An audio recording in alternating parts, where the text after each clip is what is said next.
dalam adat istiadat orang Yahudi. Dibandingkan teman-temannya anak muda, dia itu begitu tekun, begitu madat kali ya. Jadi kalau orang Yahudi itu setipis kulit bawang antara agama dan adat istiadatnya. Bahkan bersatu dia. Terkadang gak jelas mana adat budaya, mana agama. Mana agama Yudaisme, mana adat budaya Yahudi. Bersatu dia terkadang. Nah, Paulus ini termasuk dia orang yang bersuku Benyamin. Suku Benyamin di suku bangsa Israel itu adalah suku yang betul-betul hafal dengan hukum Taurat. Cuman pada saat itu dia belum mengenal Kristus, sehingga saking taatnya dia dengan hukum Taurat itu bertentangan dengan Kristus. Artinya bertentangan karena apa? Karena Kristus selalu mendobrak adat istiadat yang bangsa Israel. Misalnya, mata ganti mata, nyawa ganti nyawa. Itu kata firman, kata hukum Taurat. Tapi kata Yesus, tapi aku berkata kepadamu, kasihilah sesamamu manusia. Kasihilah musuhmu, doakanlah dia. Berbuat baiklah kepada orang yang membencimu. Nah, dirubah Yesus itu adat istiadat tadi, firman tadi, padahal itu firman tapi bisa dirubah. Yang merubah siapa? Ya firman juga. Tapi banyak teolog kita katakannya itu bukan dirubah, disempurnakan katanya. Itu soal bahasa lah ya. Tapi yang jelas sudah berubah dia. Mata ganti mata, nyawa ganti nyawa. Artinya sah dendam, sah membalas dendam, kan gitu. Ini budaya ini didobrak sama Yesus. Bahkan musuh suruh dikasihinya. Ini yang luar biasa. Kemudian pada hari-hari Sabat, Yesus menyembuhkan orang. Ini orang-orang Benyamin paling benci. Sama kayak orang Karo itu kalau dibilang gak madat gitu rasanya sakit hati kali. Begitu juga orang Yahudi. Saat ada orang sakit hari Sabat, dia tolong. Tidak senang orang Yahudi. Itu makanya sempat dikejar-kejar Saulus, pengikut-pengikut Kristus. Karena pada saat hari Sabat mereka makan tidak cuci tangan juga. Karena ada kesibukan itu kan. Jadi banyak tonggak-tonggak adat yang didobrak. Sehingga dia dikejar-kejar sama Saulus. Pengikut-pengikut Kristus ini untuk dibunuh, disesah. Itulah dia Saulus. Sampai Kristus menangkapnya dan menaruhkan bara di bibirnya. Jadilah ia Paulus yang berbudaya lain. Jadi budaya yang dulu dikenalnya sebelum dia ditangkap Kristus dan setelah dia mengenal Kristus berubah. Jadi dianggapnya dulu, yang dikenalnya dulu itu adalah sampah. Sebenarnya budaya yang dikenalnya dulu adalah yang bermutu sekali. Cuman setelah dia mengenal Kristus, kalau budaya yang dikenalnya dulu tidak dipoles, tidak direformasi dengan kasih, itu dianggapnya sudah sampah. Yang dulu sampah ternyata katanya. Padahal yang dulu itu dibangga-banggakannya. Nah, itu info Casio kita. Kemudian di dalam bacaan kita tadi ada para pelakunya Yakub, Esau. Jadi ada kisahnya ya. Yakub mencuri hak kesulungan Esau. Ini gak usah kita ceritakan lah ya. Nah, dia mencuri yang jelas hak kesulungan Esau. Akibatnya apa? Dia harus melarikan diri. Melarikan diri dia. Dalam perjalanannya melarikan diri, dia menuju rumah pamannya. menuju rumah pamannya, yaitu Laban. Nah, sebelum ketemu Laban, dalam lingkungan penggembalaan domba-domba Laban, dia bertemu dengan impalnya, yaitu Rahel, saat mau memberi minum domba-dombanya. Dilihatnya Rahel, dia katakannya dia siapa, bahwasanya impalku kam bagilah kira-kira cakap karo. Dekapna bagai kiam Rahel ku rumah, katakanlah man bapana lid impal kureh nina misdahi bapana dakap bapana kam darah dagingku nina, memang anak turang nakin, jadi lid peserina kita raskala Israel. Jadi engkai maka tuliskan bagaimana Yakub mencuri hak kesulungan, supaya kita tidak mengikuti apa yang dilakukan Yakub mencuri hak kesulungan. Itu makanya ditulis, supaya jangan kita ikuti perbuatan ini, karena perbuatan ini diikuti oleh akibat-akibat buruk. Akibat buruk pertama adalah pelarian. Bagaimana hidup di pelarian? Gak enak. Apa yang terjadi selanjutnya? Dia pun ditipu juga sama Laban. Ada akibat-akibat dosa, nggak bisa enggak. Jadi penipuan jangan. Nah, kemudian setelah sampai dia di rumah Laban, di rumah mamanya, berpelukanlah dan lain sebagainya macam, udah dia tinggal di rumah mamanya. Tapi selama tinggal di rumah mamanya itu, dia jatuh cinta kepada Rahel. Diam-diam dia jatuh cinta kepada impalnya. Nah, ini budaya mereka. Nah, setelah itu, setelah sebulan dia tinggal, artinya dia mau melanjutkan perjalanannya lah. Mau melanjutkan pelariannya. Tapi pas dia sebulan di situ, ternyata dia bukan hanya tinggal, dia bekerja, membantu mamanya. Dahin mamana alu rajin lah. Maka mamanya nggak enak kalau tidak memberi sesuatu kepada dia. Jadi ditawarkannya lah, walaupun kau bebereku, tapi nggak mungkin lah. Jangan pula karena kau bebereku, aku gratis-gratis saja pakai tenagamu. Kau sudah kerja di sini lama, sebulan. Coba sebutkan apa permintaanmu. Beberapa mana, Nina lah kira-kira. Nah, maka katakanlah, tawarkanlah, aku ngit berbakti erdain raskam 7 tahun. Tapi berikan man kari adingo 7 tahun, berikan man bangku Rahel jadi endaharaku. Paban ngenateku Nina, ngena kelateku Nina. Maka singkat cerita, dungna deal Laban setuju. Dah ini aja, nggak usah waktuna 7 tahun. Pindo Laban janjina. Oke, ban acara pesta pernikahan.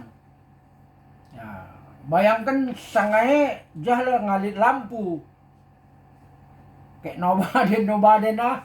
Jadi pesta dilakukan 7 hari. Tapi hari pertama pada malam hari diserahkanlah sama Laban ke Yakub si Lea, justru kakaknya si Rahel. Nah, zaman itu masih pakai semacam cadar malam itu. Kita bayangkan gak seperti sekarang ada lampu jelas kan? Dan Yakub tidak tahu itu adalah Lea. Besok paginya sudah ada matahari keluar dari kemahnya, dia terkejut, loh kok ini Si Lea, bukan si Rahel. Nokoh kak mamandai, bagelah kira-kira. Dahina mamana. Gua maka toko Hindu aku. Enda Lea, labo Rahel. Aku ngenateku Rahel. Abagenda, pebrenina. Adi adat budayanta. Enda labanci. Anak singuda leben erjabu asangkan anak sintua.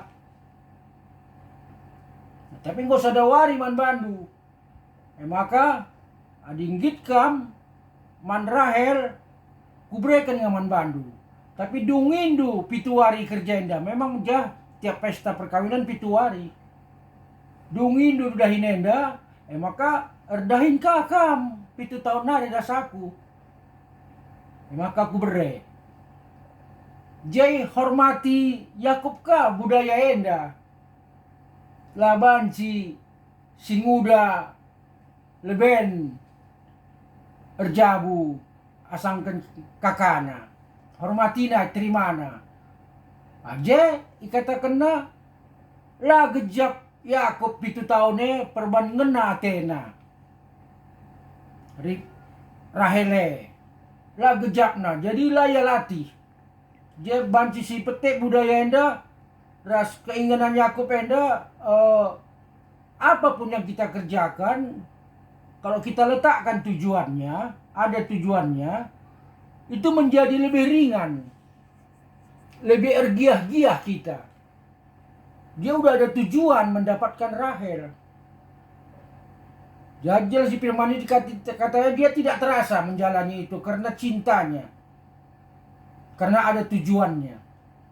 Dalam budaya, dia menghormati budaya. Nah, ini pun tidak boleh kita lakukan sebenarnya. Ingkar janji ini tidak boleh kita lakukan. Kenapa ini ditulis? Supaya kita tidak ada akibatnya ke belakang. Sama seperti Daud. Kenapa ditulis? Dia mengambil Batseba. Dia senang sama Batseba. Ternyata Batseba istri orang. Istri panglimanya pula. Bahkan dikali-kalikannya panglimanya ditugaskannya supaya di barisan terdepan waktu perang. Supaya tewas bisa diambilnya istrinya. Kenapa ini ditulis di Alkitab? Yang begitu memalukan. Supaya tidak kita tiru. Karena ada akibatnya. Lihat anak yang dikandungnya diancam Tuhan ini mati karena dosamu. Dan Daud sadar dia tidak mau makan, tidak mau minum, guling di tanah segala macam sampai akhirnya anaknya tetap mati. Ada akibat dosanya. Itu maka ditulis supaya jangan kita tiru. Nah, ini budaya-budaya. Apa itu budaya? Kalau kita cerita tentang budaya, ada adat istiadat, ada budaya. Adat istiadat itu kebiasaan-kebiasaan. Adat istiadat itu kebiasaan-kebiasaan. Kemudian kebiasaan-kebiasaan itu sudah menjadi peradaban kita. Nah, itu baru budaya. Berubah dia menjadi budaya. Jadi kebiasaan-kebiasaan yang sudah dilakukan berulang-ulang berubah menjadi budaya. Budaya kita selaku Kalakaro sangat kuat. Sangat kuat kita selaku Kalakaro. Jadi bicara tentang budaya, bicara tentang sejarah. Nah, patokan kita sekarang ini kita orang Karo, tapi orang Kristen. Nah, ada budaya, 2 budaya di sini. Sebelum masuk Kristen jelas Karo doang. Tapi setelah Kristen ini saling mempengaruhi dia. Nah, dari Kristen, setujukah Yesus dengan budaya? Nah, seperti bacaan tadi yang dibacakan tuan rumah, kisah pernikahan di Kana. Kisah perkawinan, kisah anggur menjadi air menjadi anggur. Kita ikuti kisahnya ini. Jadi ada pesta. Seperti tadi juga pestanya pesta perkawinan. Seperti perkawinan Yakub dan Lea tadi 7 hari, orang budaya Yahudi, ini juga pestanya 7 hari. Di pesta itu ada Maria Ibu Yesus. Artinya apa? Artinya itu pesta keluarga, masih keluarga Ibu Yesus. Dia sibuk di situ sebagai anak beru. Dia sibuk di dapur sebagai anak beru. Makanya dia tahu duluan anggur kurang. Habis anggur. Sudah lama pesta, banyak keluar udah kan? Habis anggur. Dalam budaya Karo, dalam budaya Yahudi ya, kalau ada pesta, kalau kehabisan anggur itu aib. Mirip kalau dalam budaya orang Karo, habis nasi pesta itu aib kalau zaman dulu. Mirip-mirip kita juga lah. Mereka 7 hari loh pestanya. Kalau dulu 2 hari ya, ada nganting manu, ada mengembah bulu selambar, baru pesta 3 hari dulu ya. Nah, kan mirip tuh kan. Sekarang dipersingkat ya 1 hari. Udah ini pun 1 hari ini tuh udah nggak visible. Di DKI jarak jauh, kesibukan segala macam, ada perubahan-perubahan soal adat. Ada praktis-praktis yang harus kita tempuh. Perkembangan terus. Orang Yahudi pun begitu. Nah, jadi tahu gitu Yesus diundang ke pesta itu sama murid-muridnya. Yesus datang ke pesta itu. Apa artinya Yesus datang? Artinya Yesus setuju dengan adat istiadat. Yesus setuju dengan lembaga perkawinan. Yesus setuju dengan budaya. Itu artinya dia datang. Kalau dia tidak setuju, dia nggak mungkin datang. Kalau dianggap itu bertentangan dengan kehendak Allah, nggak mungkin dia datang. Dia datang tanda setuju. Budaya-budaya di dunia ini dia setuju. Karena budaya itu diciptakan oleh nenek moyang kita dengan tujuan supaya kita dan keturunannya, nenek moyang kita dan keturunannya eksis. Eksis menghadapi hidup, eksis menghadapi alam, eksis menghadapi peradaban. Supaya selamat, itu tujuannya.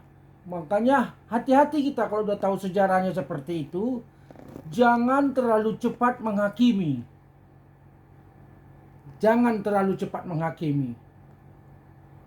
Dulu orang Karo dipimpin oleh orang Belanda, gereja kita itu. Dari mulai Bulu Hawar, terus sampai tahun 41 mandiri, baru mulai masuk orang Karo yang memimpin. Saat-saat orang Belanda yang memimpin, gendang, budaya Karo, adat Karo, susah masuk ke gereja. Wisnipes pun nggak bisa masuk ke gereja. Musik tradisional nggak bisa masuk ke gereja. Dianggap ada magic-magicnya.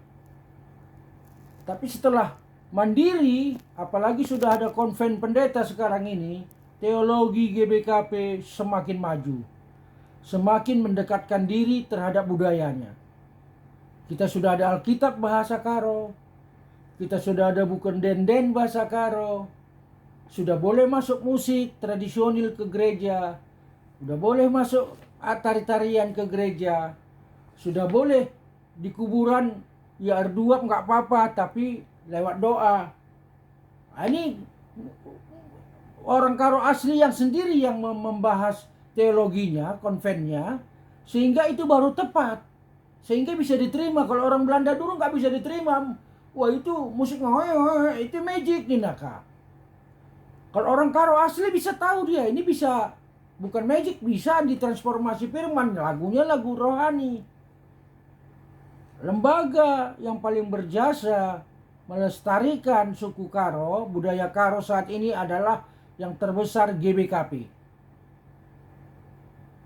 Akan abadi karena Alkitabnya sudah berbahasa Karo, jadi bahasa Karo tidak akan hilang.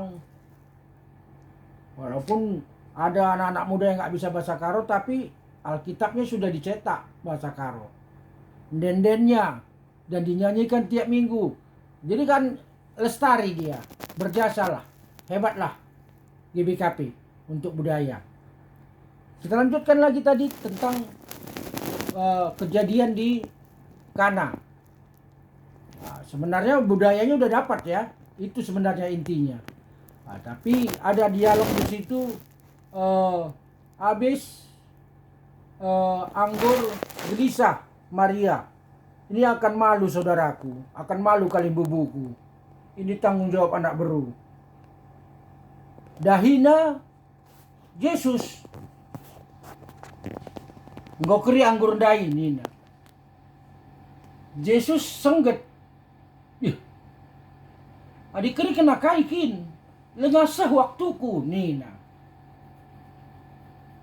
Artinya Maria sudah kenal orang anaknya yang dilahirkan dia. Berarti dia udah tahu, udah bertumbuh, udah mulai umur 30 tahun. Udah tahu dia anak ini siapa. Walaupun anak ininya berkata waktuku belum tiba, tapi dia tetap bilang sama murid-murid Yesus, apa yang dibilangnya nanti kalian harus lakukan. Artinya Maria ini orangnya peduli. Dia tidak mau keluarganya malu, dia tidak mau kalimbubunya malu. Walaupun Yesus bilang belum tiba waktu pun lakukan katanya. Nah, ini perikop ini sebenarnya yang dipakai saudara kita Katolik. Jadi hal yang belum waktunya pun Maria yang minta dikabulkan, Ibu Yesus yang minta. Di sini nampak otoritas Maria. Yesus belum tiba waktuku, tapi tetap kata Maria lakukan yang belum tiba pun dilakukan. Ayat ini menjadi dasar orang Katolik. Minta sesuatu yang sulit, minta lewat Maria. Jadi ada dasarnya mereka minta lewat Maria. Nah, ini budaya-budaya ini perlu menjadi budaya kita juga. Kita harus perhatian sama kalimbubu kita. Jangan sampai malu kalimbubu kita. Kita harus bertindak. Bahkan ada aturan yang harusnya kita taati, tapi kalau kita taati aturan ini, kalimbubu kita malu, kita tabrak. Ini Maria ditabraknya aturan, belum saatku kata Yesus. Ditabraknya. Lakukan apa yang harus dilakukan yang disuruh Kristus. Akhirnya Yesus menyuruh murid-muridnya isi air gentong itu. Ada gentong bekas untuk cuci membasuh kaki. Kebetulan kami udah pernah ke gereja Kana ini di dipasu-pasu ulang di sana, walaupun itu sandiwara kan, itu teknik apa aja. Kok sandiwara? Nah, Kok sandiwara? iya kan waktu kami di gereja di Kana itu dipasu-pasu lagi kami yang kedua kali. Tapi itu hanya untuk para wisata aja, untuk menarik para wisata.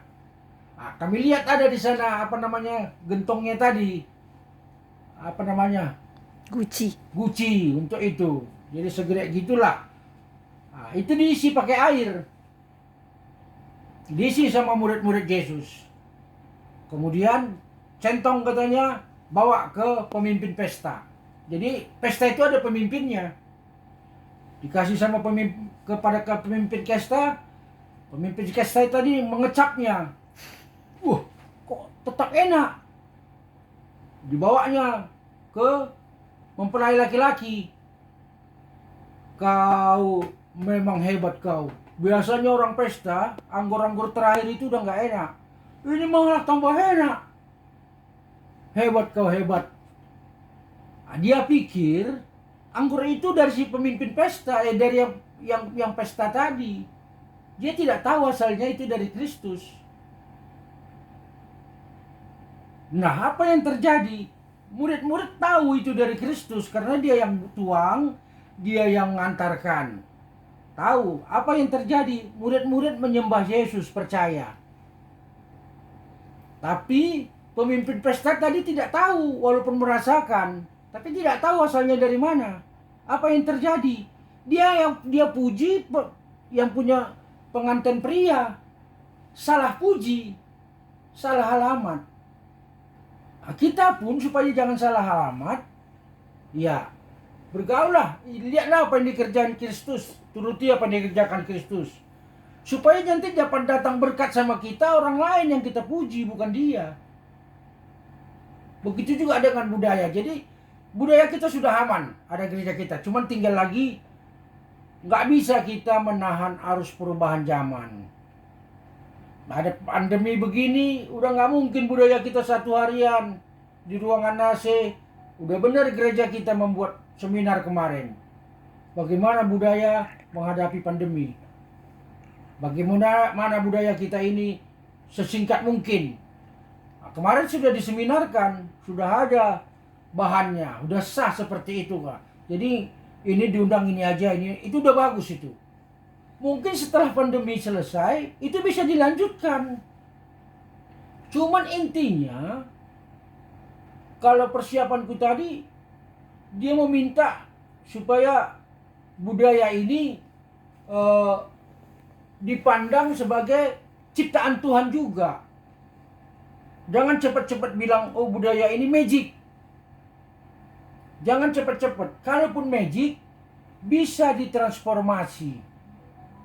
Artinya ke dalamnya ditransformasi firman. Kalau dulu kita ke kuburan, ambil air, entah apa ada mantra-mantra kita baca, tetap aja cuci muka juga, tapi Bapa kami yang di surga. Itu transformasinya. Doa di situ, bukan lagi mantra. Ini kalau orang Karo sesama orang Karo, dia dapat paham. Tapi kalau orang asing, dia nggak paham. Nah, sekarang kita sudah ada konven pendeta, secara periodik dia ada terus. Jadi perkembangan teologi terhadap budaya kita sudah dibahas di situ. Jadi hari ini diingatkan kepada kita, adat budaya, peradaban sangat penting. Itu warisan nenek moyang kita supaya kita bisa hidup berbahagia. Supaya kita bisa hidup damai sejahtera. Ini masih budaya ya.